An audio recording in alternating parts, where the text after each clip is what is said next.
मी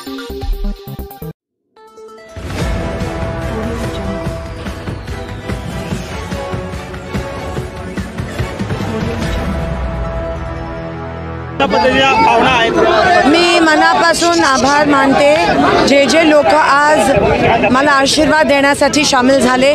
गावागावावरून तांड्यावरून गावागावावरून स्वइच्छेने आज लोक आली।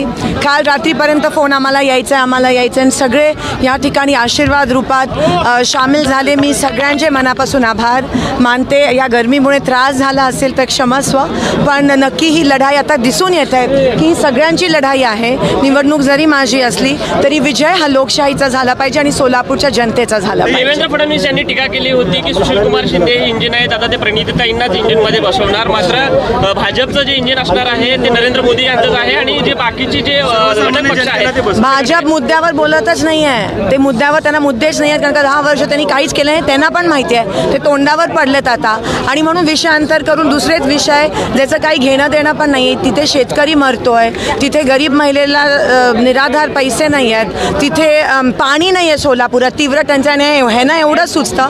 आता जनता ऐकून घेणार नाही आहे। जनता खूप हुशार झाली आहे आणि तीव्र रोष पण आहे जनतेच्या मनात भाजपच्या विरोधात। उमेदवार आहात पण टीका साहेबांवर केली जाते, कसं पाहता? मी त्यांना मागच्याच त्याचं उत्तर दिलेलं की मी उमेदवार आहे, माझ्याशी लढा आणि विषयांतर करू नका, मुद्द्यावर बोला।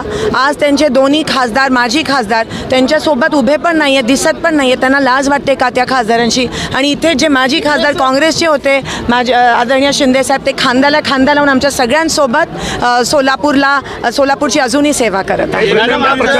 आई वडील दोघंही सोबत पायी चालत आलेले, रथावर न चढता तुम्ही सगळं कुटुंब पायी चालत होतं, काय नेमक्या भावना होत्या? मला असं वाटतं ही ऊर्जा लोकांकडून मिळते आणि लोक आमचे केंद्रबिंदू आहेत। आम्ही लोकशाहीमध्ये विश्वास करतो आणि लोकांना देव मानतो। लोकांची सेवा ही आम्ही सगळे शेवटच्या श्वासापर्यंत करत राहू।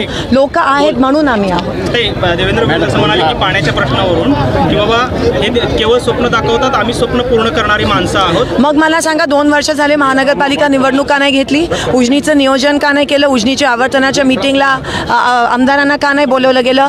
केवळ बीजेपी ही जबाबदार आहे। सोलापूरचा तीव्र पाण्याचा जो प्रश्न आहे त्याला फक्त दोषी ही भारतीय जनता पक्ष आणि ह्यांचे सगळे नेते आहेत, आणि म्हणून आज सोलापुरातला शेतकरी आणि सर्वसामान्य माणूस हा त्रस्त आहे। 30,000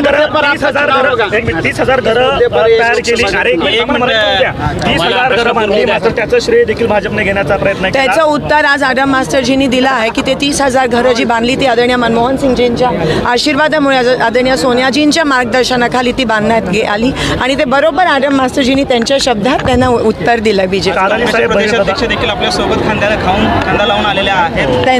त्यांचा आशीर्वाद नेहमीच आम्ही जेव्हा पटोले साहेब जेव्हा ह्या प्रदेशाचे प्रदेशाध्यक्ष झाले त्यांच्यासोबत मी देखील कार्याध्यक्ष झाली। आम्ही एक खंबीर टीम म्हणून महाराष्ट्रात त्यांच्या नेतृत्वाखाली आहोत आणि आज भावाच्या रूपाने ते मला आशीर्वाद देण्यासाठी आले।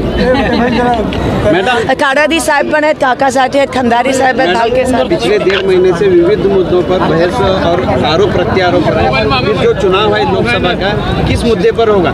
चुनाव जो है वो सिर्फ और सिर्फ काम के मुद्दे पर होना चाहिए, पर बीजेपी को पता है कि उन्होंने कुछ काम नहीं किए, इसीलिए वो दूसरे मुद्दे को लाते हैं। हमेशा हमारे शोलापुर में बाहर के लोग आके धर्म और जात पात के नाम पे टेढ़ निर्माण करना की कोशिश करते हैं, लेकिन अभी लोग बहुत होशियार हो गए हैं और लोग उनको सबक सिखाएंगे और लोग बताएंगे कि लोकशाही अभी भी जिंदा है।